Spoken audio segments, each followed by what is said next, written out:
Welcome to this webinar. My name is Neil Wilkins, and we're going to talk about the topic of product marketing versus service marketing. There's an interesting one here because if you work in a product style of business, you will view marketing in a very different way to the way that you would if you're in a service marketing style business.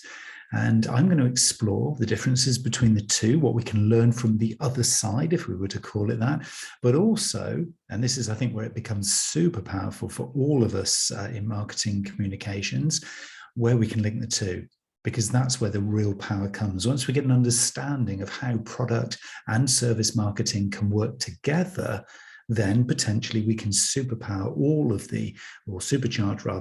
the activities that we do when we communicate our products and services to our customers.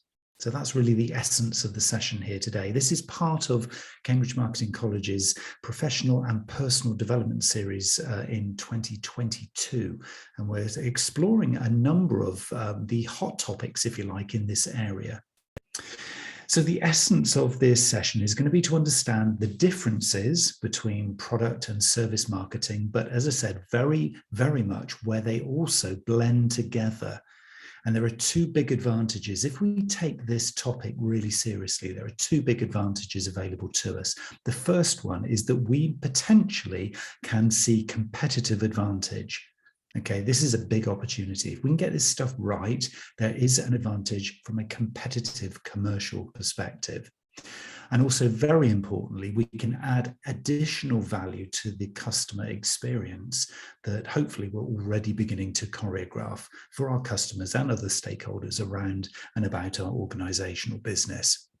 So competitive advantage, big tick in the box, added value customer experience, another big tick in the box, because what we're doing here is we're very much, if we take this stuff seriously, future-proofing the opportunities that we have within our marketing. We're not just redoing the same marketing time and time again. We're really going to start to stretch the boundaries, and I'm going to explore with you some of the ways that we can do that as we go through this session. So let's begin with a little example. And I love this example. I saw this example literally on LinkedIn yesterday. Now, this might be something that you've seen as well. If you haven't, just listen to this little quote because it really sets the scene for what we're here to talk about in this session. So this quote comes from Jack Parsons, who is CEO of Youth Group. Okay, so a bottle of water at Costco is 25 cents or 25 pence. The same bottle in the supermarket is worth about 50 cents or 50 pence. The same bottle in a bar costs £2 or $2. In a good restaurant or hotel, it can be worth up to $3 or £3. But at an airport or on the plane, you may be charged £5 or $5. The bottle and the brand is exactly the same. The only thing that has changed is the place. And each place gives a different value to the same product. So let's just pause and think about what's going on here. Bottle of water, same bottle of water, but where you buy or consume that bottle of water profoundly changes the value that is afforded to it. So if it's in Costco, it's super cheap. If it's at an airport or on a plane, it's a multiplier there in terms of the amount that you will have to pay for it. Same product, different context, different perceived value. So that's going to be the mantra that we're going to really be focusing on here, is the value that we can afford to our products and services if we can balance them in an appropriate way for the audience that we're going to be speaking to. Okay, so you can kind of see where we're going to begin to go with this. This is going to get really interesting if we can get this balance right, because if we were selling that bottle of water, it's the same bottle of water. Would we rather be selling it at Costco, or would we rather be selling it to our customers on a plane? Well, clearly the multiplier effect there is that we're going to get a lot more value back from ourselves if we can get this right.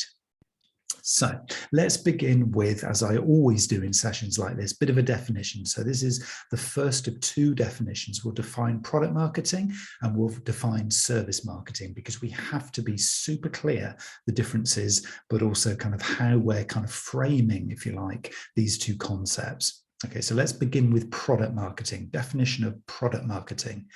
Now, this is the marketing of tangible goods. Okay, and that's the comprising of all things that people can see, touch, or feel. In other words, the audiences to whom you wish to sell your products can observe and comprehend the way the tangible goods work. So it's something you can hold in your hand. It's something you can see. It's something you can feel. This is product marketing. Okay, so there's the kind of the boundary set for what that might be. Now you might say, well, yeah, obviously, because it's a product, but it does profoundly change the way that we view things once we actually start to consider the difference between the two. And that's where we're going to go in this session. So we'll begin with the definition. That's what we're talking about when we talk about product. It's something tangible. Now, service marketing refers to the act of carrying out an activity for someone in return for appropriate compensation. So if I do something for you, you return some kind of payment for that in whatever way we agree as part of this relationship. But service itself is intangible. So the fact I'm doing some kind of act for you in a professional sense is intangible because it can't be seen, touched, or felt. Otherwise, it would be a product. Okay, so there's the difference. It's the tangibility or intangibility of the thing that we're using in our transaction. So if it's a product, it's a physical thing. If it's a service, it's intangible because you can't see it, you can't touch it, you can't feel it, but you know something has happened or some value has changed hands. In other words, I or somebody else has provided value to you, and then you've given some kind of payment, whatever's agreed, for that value. Okay. So let's give some examples here, because then this will help us to really get our heads around, okay, what kind of brands, what kind of organizations sit in both camps. So let's think for a start then about some typical product marketing companies, because when you look at these holistically, you'll start to think, well, okay, I can see they're kind of similar because there's tangible stuff going on. So here's 4 examples. Manufacturing. Okay, so by its nature, that creates products. Okay, so a manufacturing organization manufactures or makes products, so tangible things that you can touch, you can feel, and you can see. High street retail. So when you go into the high street in whatever town or city you're in, and you go past some shops, some stores that you kind of look at and you think, oh, I'm going to go in there and I'm going to have a look at the products in there. Clearly, that's product. Okay, so they're typical product marketing companies. And you might go in and you might see some fashion, for example. So fashion is another typical product marketing industry. Now, you might be sitting there or listening to this thinking, well, hold on a minute though, Neil. They do services too, and I'll come on to that. But this is the playing field in which they traditionally sit. Okay, and another one is pharmaceuticals. You know, whilst yes, you could argue there is service related within pharmaceutical industry, predominantly it's based on products. So you have a physical product that you can touch, you can feel, you can see, you can smell, you can taste.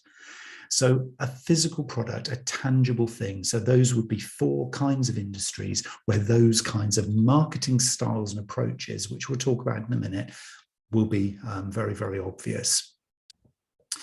So let's think about some typical service marketing companies. Now, by their very nature, they are very, very different, because this is where we're looking at a more intangible nature of the beast. So first one, banking. Well, you could say, yeah, but I can hold on to currency. I can have some dollar bills in my hand or some pound coins here. And, you know, so it's tangible. But the service that they provide to you is a service. Therefore, they are a service marketing style company. Utilities, typically, so your gas, your oil, your electricity, that is typically a service-related business, because they're enabling something else. They're providing service to you. You know, you don't see necessarily the gas or the electricity, but you see the result of it. So you get value from that service. And we see a lot of, particularly in the UK, a lot of what are called last mile service providers. So they're basically the service providers who you pay money to deliver that service to your door or into your home or into your office. So there's a whole industry there within the utilities sector of service businesses who provide the service. They don't do the raw kind of exploration of the actual electricity or the generation of the electricity or the raw provision of the oil or the coal, whatever it happens to be, but they provide that endpoint service as a utility business. So they're a typical service marketing company.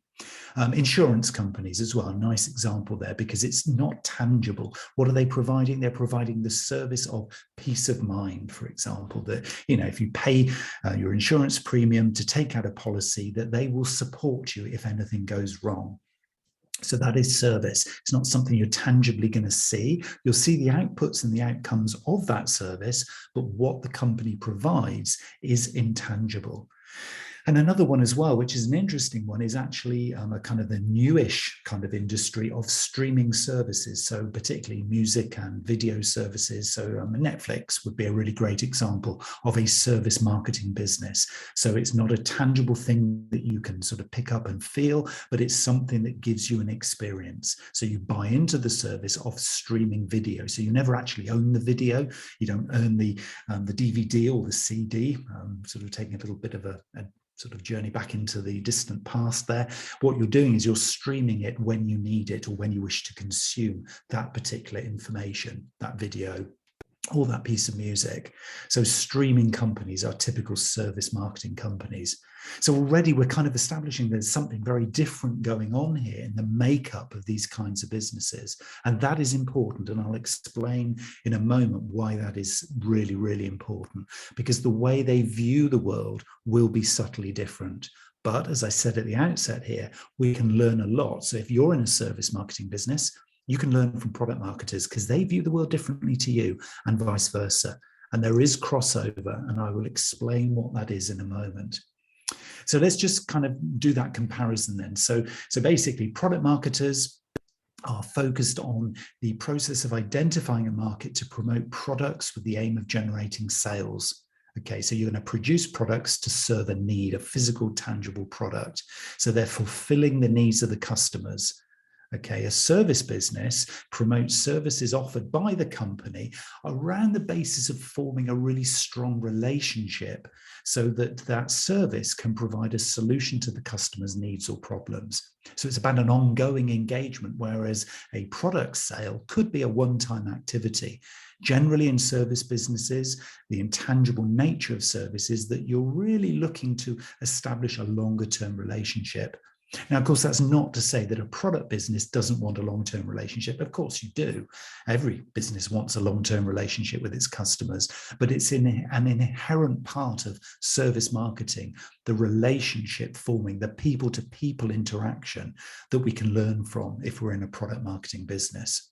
So the tangible side and the intangible side. So how is it all delivered? Well, from a product side, the customer receives the products to then use. From the service marketing side, the customer avails of the services. In other words, they consume the service when they need it to provide some kind of output or outcome. So these are the definitions and the differences and some examples of kind of where that stuff actually happens. But of course, in some industries, and you may well operate in one, there is a bit of a blend. So a product can be a service, can be a product. So when is a product a service or a product? Well, a good example here is hospitality. So that is restaurants and particularly places like hotels, where there is a physical nature of the thing that's being marketed. So you have a physical venue that the customer is going to come to. There is the physical experience of being in the hotel room or eating at the restaurant. You're physically picking up the cutlery. You're physically eating the food. So there is an interaction physically with the brand and with the product. But also, and this is the really interesting part, there is this blend as well of service, because you might have the most amazing looking restaurant or the most incredible view from the hotel. But if the service level isn't right, so you're not acting on a people level, then it's no good, because people are going to go down the road to the less attractive, physically looking hotel or restaurant, but the service is exemplary. Where are people going to go? They're going to migrate there because we're humans, human to human interaction. This service element of the product needs to be in place too. Telecoms, another great example of where a product and a service can be one or other of the same thing. You consume much in the way that we talked about the Netflix example a few moments ago. We can consume a service using our mobile phone, but we also have a tangible mobile phone, a product that we hold in our hands and speak into or look at on the screen. So there's a blend here of product and service.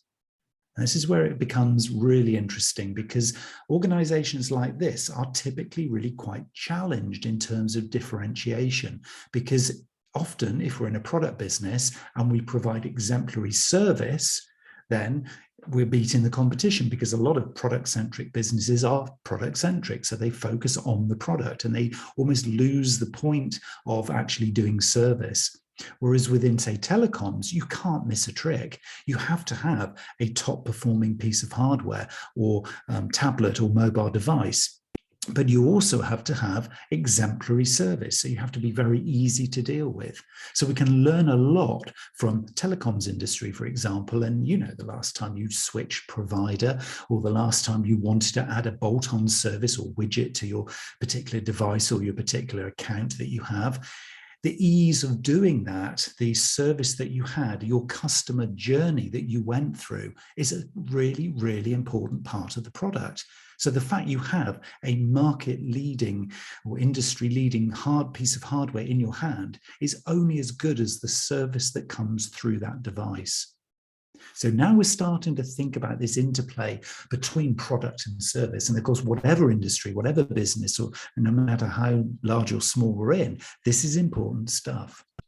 Another example of where a product is a service is a product is the travel industry. If you think about that, it's a really, really important sort of thing to consider. The travel industry, obviously, you can physically travel on a jet. But of course, a part of that travel on the physical jet that you're actually on is the service that you had, the experience, the easy check-in, the allocation of seat, the choice of seat, the choice of in-menu, sort of menu in-flight service. All of these things go into making up this, what we might call the service wrapper around the core product. And I'll come on to that and why that is super important for all marketers in just a moment. And also another nice example here is a sort of consulting environment. So if you provide a pure service as a consultant, so it's very hard, a very intangible service, you provide advice, guidance, coaching, training, mentoring as a service because you're a service business. Could you productize that? Could you actually turn that into tangible outcomes in collaboration and in sort of cooperatively with your clients? The sustainability industry is a perfect example here. Sustainable businesses have to be demonstrating sustainable outcomes, otherwise they're not a sustainable business. So if you consult into that industry, there's an opportunity to make tangible product or tangible outcomes from the service that you provide. So there's some really interesting little dynamics going on here. If you're not a pure product business or a pure service business, you're in a more blended environment. You have to be super smart about the way that you do this. So first example, as we said, is very much the sort of the use, if you like, of the balance between product and service, and not just really treating yourself as being in one or the other. The industry, which obviously I did mention so a little bit earlier, is the travel industry. The idea that product and service is interchangeable is you actually have a customer going through what can be quite a complex chain of events or chain of experience, I think is really interesting. So this isn't something that is purely based around your organization in isolation. This is something that actually has an impact across the supply chain or the value chain that you have. In other words, if you are part of the customer's experience of getting from A to B, for example, there are other organizations and other brands and other levels of service they're going to experience en route. Just take the airport example. As a bit of a case study here, if you're going on a flight, how did you get to the airport? You might have had a taxi. So you might have gone, say, on Uber, or you might have gone on public transport, or you might have driven. that will be part of that experience. So what brands and what products and what services have you encountered at that level on the journey? As you arrive at the airport, you probably aren't going to just jump straight on the aircraft. You're going to probably want to have something to eat, or you're probably going to go around some of the outlets there, maybe do a little bit of shopping. So what other brands are you encountering there? What kind of level of product or service is in your journey? As you check in at the actual airport, what are the ground staff like? What is that kind of that check-in process going to be like? How much help is being afforded to you? What kind of physical products allow you to electronically check in? You know, is it iris recognition at passport control, or are you going past an actual human being? All of these things in this journey of getting from A to B, literally, are part of this journey of product and service acting interchangeably. So just for a moment, think of what you do. Think of how you market. Think of how you create your customer's customer journey. It is an interplay between here's a bit of a product, here's a little bit of service, maybe another little dip into the product again, but a bit more of the service. We're moving, we're kind of merging, and we're blending product and service as we take our customers through their journey. And this is really, really important stuff. I just love the example of the airport and of the experience of travel, because we get the experience as we go through time and time again, from the online ordering right at the very, very start of the process, booking our tickets, through booking the parking, through booking the Uber, through getting into the airport, through doing all of those transactions, if you like. It's a blend of product and service. So think about your own brand or your own product or service. What is upstream in the customer's experience? What is downstream in their whole journey, not just with you, but the things that they do prior to engaging with you and the things they do after engaging with you? Is there something there that you can add value to? Can you do the handover seamlessly to the next thing they need to do, either in their day or in their journey?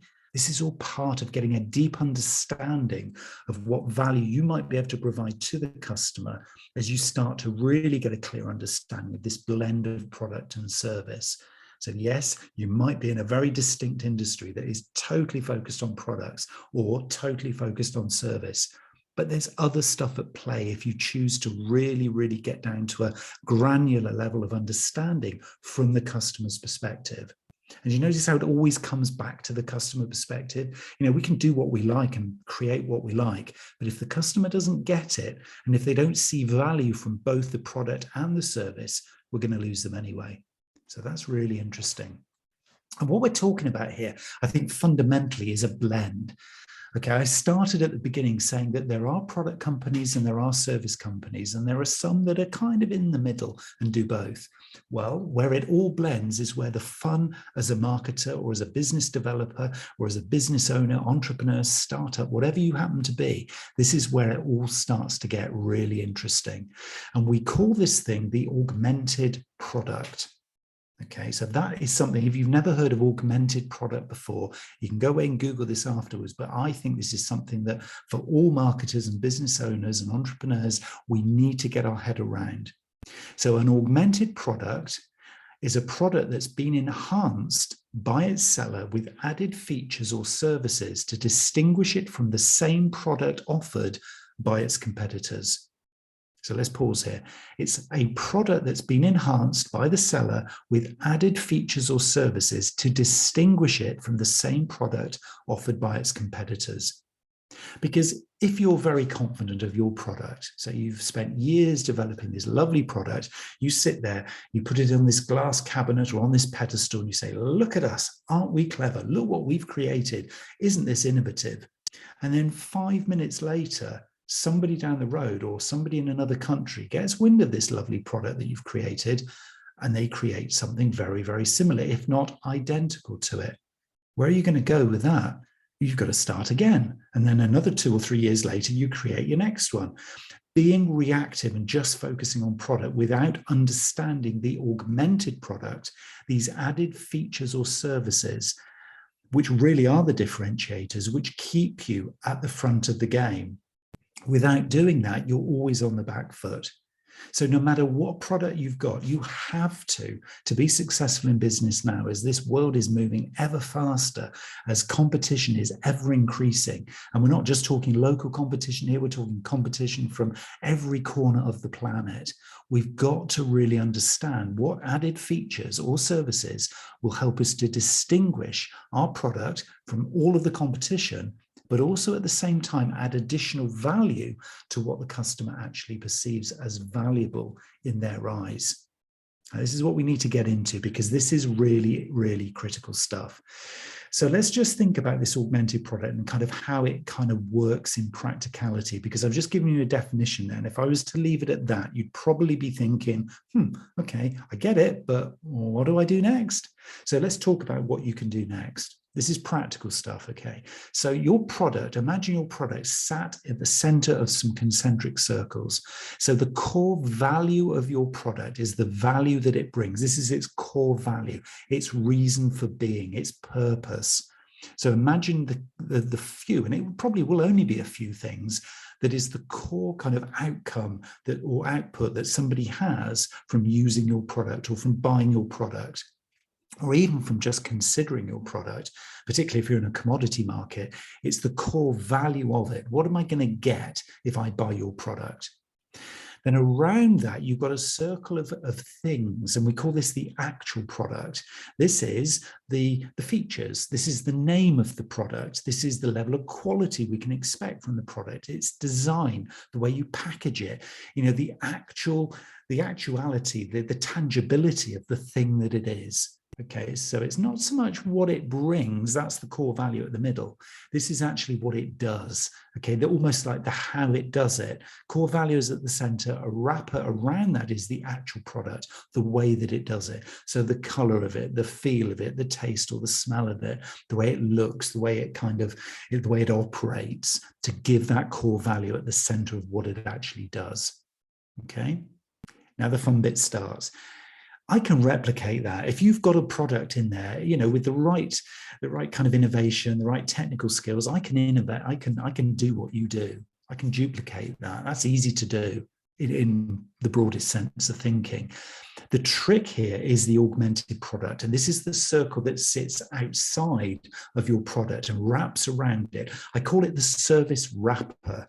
Okay, and this is where we're going to start to have some fun, because this is where you can differentiate, because a lot of the time I can't duplicate this, because this is personal to you as a business or you as a brand. It's the things like the quality of after-sales service. It's the delivery and credit terms that you agree with me as a customer. It's the installation, it's the warranty, it's the backup, it's the keeping in touch, it's the app that allows me to kind of control this particular product from a distance. And if it goes wrong, you can fix it for me. It's the added value of the service. And often, what does that include that's different to the product? It's the people in your business. Okay. The bottom line is, it doesn't matter where you look, in whatever industry, generally, and this is a generalization, but it generally is true. And think about your own organization here.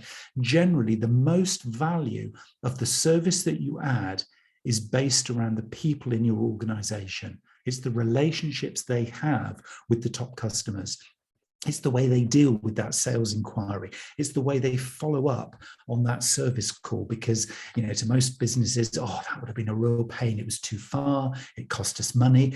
But no, not in your business, because it's welcomed, because it's another touch point with the customer. It's that human to human thing that I'm talking about earlier. This is where the augmented product or this service wrapper comes into play. So the big question is, your products, the core value they bring. Yeah, of course you do. You're a marketer, you're a business owner, you're an entrepreneur, you're a startup. You know what you're going to be selling. But now think about this augmented product, the service wrapper around it. How can you really raise the bar within your industry? How can you innovate service? How can you bring service into the mix such that it cannot be replicated, because you are just world-class, or even better than world-class? You're complete cutting edge in what you do to serve the customer around the wrapper, around this product. So do you see where this is going now? This is the differentiator. This is the added value. And where does the wow factor happen? Where does that kind of moment where the customer buys the product, looks at the product, and even if it's a really great product, like say an Apple product, where you get that unboxing, you know that feeling when you pull up the box, the lid of the box comes up, and you just get that 15 seconds of slow release of the box. It's perfection, isn't it? Beautiful product.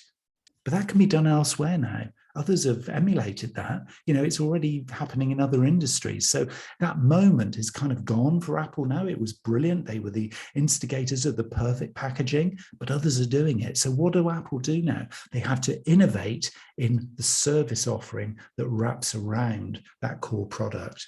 And that's really what we're after here. Apple, I'm just going to sort of build on the Apple example there. As a service wrapper, here's a really nice one. It's a good example of an augmented product. You buy an Apple TV, you buy an iPhone, you buy an iPad.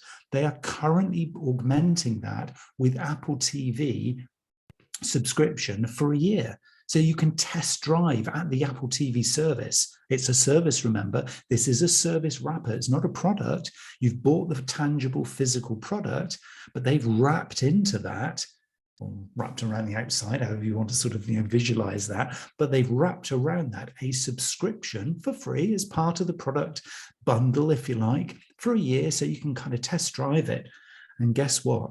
You like that as a consumer. One, because it's, now I've got some added value service actually on this product. Well, that's good. I'm glad I did that. In fact, actually, that was the thing that made me buy that rather than the competitor down the road. So yeah, that's good. But what else have they done? And we'll explore this in just a moment. What else have they done? They've helped you to buy into the concept of subscription. So subscription as a service, buying into something that you get for free. And of course, most of us, we either forget to, cancel that free account or whatever, or we just get so used to it being, really valuable to us. Then we say, yeah, that's fine. Year 2, I'll pay for that. So the service wrapper, the augmented product, allows us to introduce new things around the core product that builds the relationship in the short term, but also provides potentially a financial gain in the longer term. So I just like that example. That's a really neat little example. Another one as well from Ford. I'm actually going through the process of leasing a new Ford Mustang Mach-E. It's in the country, apparently. It's coming, electric Ford Mustang. I cannot wait. It's going to cost me an arm and a leg, but I've been looking at this and thinking, okay, it's a really expensive car to kind of go for, but actually the service wrapper makes it worthwhile. One, I don't have to pay for fuel anymore, so it's a little bit more cost effective in that regard. But look at all the other things that I can do, because the app, and this is the service wrapper, the warranty, the service alerts, all those kinds of things coming through the app. But the app makes my life easier because it plans journeys based on electric charging points. It will direct the car automatically when it sees that it's running low on charge to the next nearest appropriate, cost-effective charging point. All part of this augmented product wrapper. So the app is the follow-up service link with me as a customer after the initial product engagement. So they're everywhere. So I would encourage you to really be thinking about, I need to spot more of these because this is actually getting interesting. Because again, what does that do? Well, that buys me into not just advocating as I've just done there. And I am super excited, as you probably can gather, about getting this delivery of this vehicle, because I've never had a vehicle like this before in my life. So it's going to be interesting. But also I am really, really watching this example of an augmented product, because they are loading this product with many, many service features that I've never really seen in a car before. So I'm watching this like a hawk. So I would always recommend that, you stay alert to this. Where are you being marketed to, where the augmented product is actually being bundled in to this kind of core product to give added value to you, but also the really important thing here, both to differentiate from the competition, but also to build the relationship. And this is what when Kotler came up with this concept of augmented product, he basically worked on the idea that the augmented product can be built up from 5 different levels. And he's created like a strategic kind of framework And nice little example, if you search praxie.com, praxie.com, they've got some really nice little templates that if you want to do this stuff and you need a checklist for what to put in at what level, it gives you a really nice kind of way to build this up in a practical sense. Because these are great examples, but how are you going to do it yourself? Well, the way you're going to do it yourself is to actually start to plan this out. So you'll know that the core product and the generic product and the expected product are kind of there. In other words, the kind of, why it's here as a product, what it does, how it does it, the features and benefits, all those kinds of things. But then you can start to plot out the augmented product, what product variations or extra features might help differentiate the product from the competition. And that's where the service levels and the service element comes into play. And also in the future, the fifth level is the potential product, because once you open the door on this, you will realize that there could be a customer need that you can't actually service right now. So you put that into the highest level of differentiation, the kind of the future innovation of what we call the potential product. So those 5 layers are things that you can just use as a checklist to start to build your augmented products, understanding where your service layer can go and can sit around your core products. I love that model because it's just so simple. We're not looking to overcomplicate this. We're just looking to simplify where product and service works hand in hand. And it is important to do this, because as product marketers, we can learn from service marketers. So there's a few things. In fact, I'm going to do 3 examples here of how a product marketer can learn from a service marketer, and then we'll do it vice versa. Because if you're in one or other of these industries or types of business, you can learn a lot from the other side, as I said earlier. So if you're a product marketer, what can you learn from a service marketer? The first thing is that services are flexible and can be easily adapted, tuned, and even personalized. So when you're looking to build this augmented product, make sure that you're thinking about services that can be adapted and tuned as the market needs change, as your customers give you feedback, and potentially even personalized. If you could take this down to the level of one-to-one interaction, and that Ford Mustang example that I'm going through right now, it is completely personalized. The vehicle is a personal vehicle. I've seen all the details of the specific vehicle. They know about me because I had to put a few details in about me. So the experience is now being personalized. So the service needs to be flexible. The second example is that the service needs to focus on relationships that support a clear customer lifetime value, whereas products actually, if you think about it, can be one-time purchases. So when you add in your service into the augmented product, think about it from a customer lifetime value. There's a trade here. You're going to have to spend resource, time, budget, and energy in creating some of these services. So make sure you get rewarded as well as a business. So it's a trade-off. Be looking at this as building a relationship over time, and make sure it does support the customer's lifetime value. They need to see value, but so do you as well. And think of this as an ongoing thing. Maybe certain points in time, they get something special for their loyalty. You reward them with incentives or whatever it happens to be. So think of service in that regard as a long-term thing. And the third example is that service allows you to renew and upgrade and potentially use subscriptions, whereas obviously a product could, in theory, be just a one-off experience.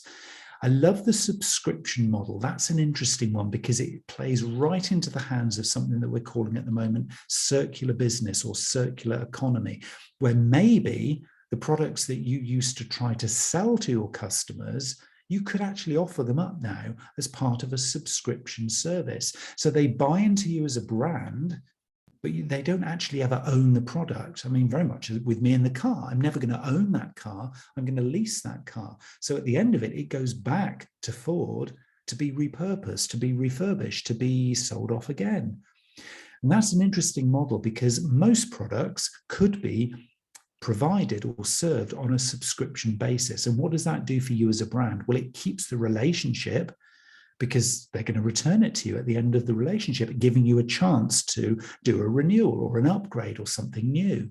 But what it also does, it gives you sustainable control over where your products are, how they're serviced, and how they potentially return to you, which has a value potentially in itself, because you could recycle, you could repurpose, you could resell. Whereas the one-off sale, you've lost it, it's gone. So I think service has a really big part to play here, to lead product marketers to be thinking about more potentially of a subscription style model to the kinds of things that they offer. And that one is for another time to talk about in a lot more detail, but circular business, if that one resonates with you, search up circular business, because there's something really interesting happening there in that sphere, and it is super sustainable. So what is not to like? On the flip side then, what can service marketers learn from product marketers? Well, products tend to be tangible, logical, and flow step by step through the journey. So a service marketer needs to really consider the customer journey, and they need to make it tangible, logical, and flow properly. So the interplay that we talked about before between services and products, that's got to be seen right throughout the customer journey. We can't just think, oh, I sold the product, great, on to the next one, right, where's my next customer? Think about what happens next. How are you going to follow that up with service? That's really, really important. Service marketers can also remember that products can be used, reused, returned, recycled, whereas actually services typically are a one-time moment. You know, it happens in real time. I gave you that service, you paid me or rewarded me for doing that service, and then we wait for the next time we're going to see that service crop up again. Products, though, tend to be in the customer's hands for potentially a lot longer. They tend to reuse them. They tend to revisit them. So how can you, as a service marketer, use that product marketing philosophy to rethink about the number of touch points that you have with that service? And I'm not just talking about the follow-up email newsletter. Oh, here's our customer database of people who've used our service. Let's just bang out another service newsletter. Let's think a bit more creatively about how we can engage properly, how we can actually build the relationship and that loyalty and that reason to keep coming back to us. Product marketers do this really well because they've got the tangible product. Now is the time to figure out how can we do that from a service perspective as well. And of course, in the product world, the product is in potentially regular use. So it's a constant reminder of the brand, whereas a service can be out of sight, out of mind. I use that insurance example. How often do you, over the course of a year, when you've taken out some insurance or something, how often do you think of your insurer? It probably isn't something that you're waking up every morning thinking, oh, let me think of my insurance company today. Whereas actually, the product that you're holding in your hand every morning, you know, your toothbrush, your phone, whatever that happens to be, you're in regular and constant contact with that brand. So as a service, how can you make yourself more on the radar of the customer, maybe in a similar kind of regular use kind of way? And that is all about not just pushing your product or your service, that is all about building the value of what you offer to that customer, and in terms of their perception of who you are, to build that relationship. So, of course, a lot of this, I'm not giving you the answers, I'm just getting you thinking, hopefully, about where these opportunities lie, because there is a lot of opportunity out there. And of course, this happens right across what we call the marketing mix. Now, the marketing mix used to be just 4 things. It used to be based around the product marketing mix: product, place, price, promotion, our little checklist of 4 things that used to remind us that we've got to get a product, we've got to put it in the right place, we've got to price it appropriately, and then we've got to promote it. Then our job is done. We're a marketer. Of course, we know now there's a lot more to it than that, but that is the product marketing mix, the 4 Ps, as we call it: product, place, price, promotion. And if we're properly considering the augmented product, we then look to the service marketing mix, which is the 3 Ps that have been added on. And this is what we call the extended marketing mix. So we have product, what we call that service in the service industry. We've got place. That's kind of how we distribute it in a service business. We've obviously got price and promotion as well, like the product marketers, but we've got 3 other things to play with. And this is our service wrapper. This is where we can actually tell some really good, interesting stories. So if you're looking to kind of figure out, well, what is in my augmented product, then it probably comes from the other 3 Ps, the service marketing 3 Ps: people, that I spoke about, physical evidence. And this is the physical evidence of the service. What great outcomes have you given to other people like your customer? So it's all about the case studies, the references, the testimonials, those examples of great service that you've given elsewhere. And also the process. We talked about customer journey, but what about your processes, your kind of service process that you give? Is it seamless? Is it really, really personalized? Is it really timely and appropriate? And is it super slick and easy to use? In other words, are you doing smart service marketing with your people, your physical evidence and your process? Because if you're not, that's where you could get some gains on this augmented product. But that is now just the tip of the iceberg, because I am about to double the marketing mix for you, because there's a whole new range of Ps. Those have been the 7 Ps of the extended marketing mix, but I'm going to take it up to 14. I'm going to say you're only halfway there, because we've now got some new Ps in play: purpose, planet, profit, productivity, period, pivoting, prioritization. Let me just go through one or two of those just to give you a little bit more information about what I'm thinking. But these are opportunities for things to blend in to your augmented product, that service layer of communication, to show the value that you provide to your customers. Purpose. What is the higher purpose of your organization? Not, oh, we're here to make money, but we're here to kind of really do things authentically, honestly, transparently, sustainably. What's your sustainability message? What are your sustainability credentials? That's a new P. That doesn't come into product. It doesn't come into price. It doesn't come into promotion. It's purpose. So what are you doing there? Next one is planet. How are you serving appropriately the planet? How are you actually giving back? Carbon neutral is no longer enough. We need to actually be, sort of going way beyond carbon neutral. So what are you doing from a sustainability perspective to save planet? And it isn't necessarily the whole planet, maybe just your ecosystem, your supply chain, and your organization. Profit is different to price. Profit, I say, is sustainable or mindful profit. So this is the reinvestment of the stuff that you're gaining financially back into actually serving some of these things. And of course, that's an amazing message for your customers to hear. Wow, so you're not actually just paying off shareholders some dividends at the end of the year. You're actually reinvesting in your sustainability. You're going to become a B Corp. You're going to do this. You're going to do that. This is what your customers want to hear about. So your profit message could come into your service wrapper.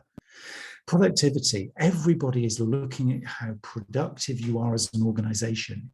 People don't want to do business with ineffective, inefficient brands anymore. People are looking at your credentials, and this is part of the decision-making that they're going through. So if you're a little bit slack, a little bit loose around the edges, you're a little bit chaotic, now is the time to tighten up, because this is part of the new marketing mix. The period as well. This is an interesting one. This is a new P for me that I'm adding kind of into the mix for you to consider. It's about timeliness, really. It's about considering the longevity, if you like, of your customer's experience, that customer journey that I've been talking about. Period didn't come into product, place, price, promotion. We knew products had a life cycle. We knew they'd grow, and then you could optimize them as a cash cow, but eventually they're going to die off. So a really detailed understanding of, well, what is an expected and reasonable time period to be doing all this stuff?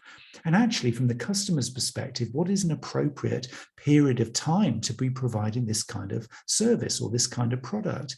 Getting a really detailed understanding of the period of time that you have in your extended marketing mix is really important for driving your strategy in an appropriate way. And if you do that, you might get to the next P, which is the really, really key one that's come out of, this side of all the pandemic stuff, all the lockdowns, all of the challenges we've faced over the last 2 to 3 years, this word pivoting. Because if you do this stuff, what you might open up as you start to identify an augmented product, this service wrapper around the products that you provide, you might spot some opportunities for doing something fundamentally different as a business or an organization. You might look at the answers as you go and delve deeply into this and realize, hey, hold on a minute, I'm actually doing the wrong thing. We're providing these products and these services to these customers, but look at this competency that we have here. oh my word, that is something that could provide this to this customer group over here. That's way more valuable to everybody, including ourselves. And so you pivot, you turn, and you do something completely different. Pivoting could be done at a little micro level in a campaign or in a particular target audience, but you could also do it as a huge organizational thing if that felt appropriate. So keep pivoting on your radar. It's a really, really, really good one. And it is about constantly challenging. It's not accepting the old status quo. It's not accepting the old normal and be looking for the new normal. This is about constantly reevaluating what you do. This is the beauty of product and service marketing and this augmented product.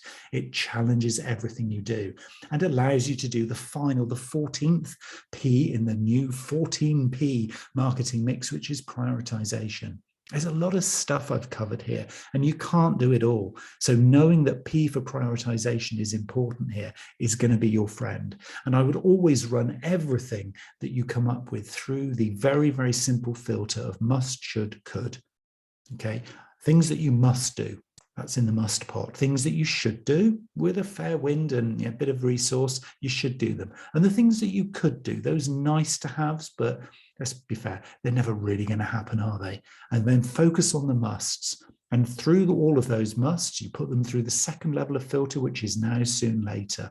You're focusing on the things that you must do as a business, and you're saying, okay, we'll do these of the musts now, we'll do these of the musts soon, and we'll do these of the musts later. And by doing it that way, you've then prioritized what's valuable both to the customer and to the business.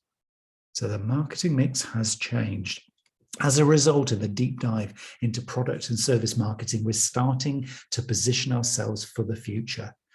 And where is this going to take us? Well, a lot of us are now talking about the metaverse and metaverse marketing. This will be something that will be on your radar very, very soon. I'm going to do another session in the not too distant future about metaverse marketing because it is time to wake up to this. Because if your competition isn't, you can. And let's see where that might take us. And of course, augmented product and service and experience is going to potentially be in the metaverse, where physicality and virtuality become one, where service, where kind of the real world and where the digital world, or where augmented and extended reality become one. Well, this really would be the perfect blend of product and service marketing. So it might be about putting on your immersion bodysuit, your goggles and your helmet, and going into this virtual world, but it might not. And nobody really knows quite yet how this is going to play out. But just remembering that this isn't a one-time activity, this is something that is going to be constantly on your radar. Once you open this little box, you can't close it. But I would say that the value of looking into this is so, so much greater than just trying to sort of ignore it or turning your head away and saying, oh, it's just in the too hard to do box. This is the time to look at your augmented product. So to round up, my 4 tips that I'd recommend for you is keep watching the macro, look for the big opportunities. I've talked a lot about kind of just keeping your eye on what the competition is doing, keeping your eye on, opportunities within the broader services and the broader service industries, if you like.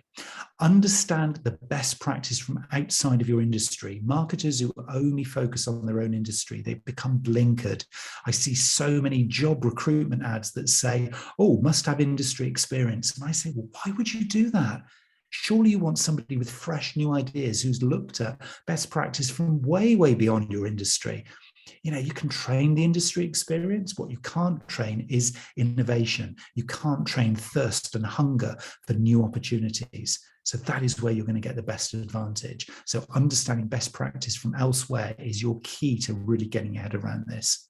And think about those new 7 Ps: purpose, planet, profit, productivity, period, pivoting, and prioritization. Get your head around just 1 or 2 of those, and you've probably extended way beyond what everybody else is doing in your industry. This is where the future's going. Okay, so we're not just going to be doing stuff from the old textbook definitions. We're moving everything forward here. And this is where this blend of pure product and service marketing, even if you're in a very strongly service this industry, understand what the product marketers are doing, and vice versa.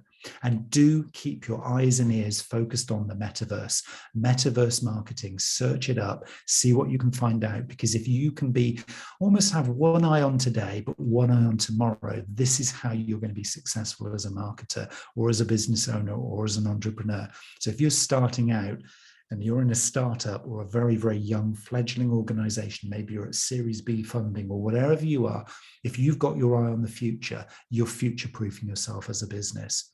Those who just focus on today, and it probably is 80-20 rule, most things are, 80% focus on today, but keep 20% of your attention on the future. Because if you can do that, then you stand a chance of winning this game. And it is a game, but at least by doing this stuff, you're actually in there to play it.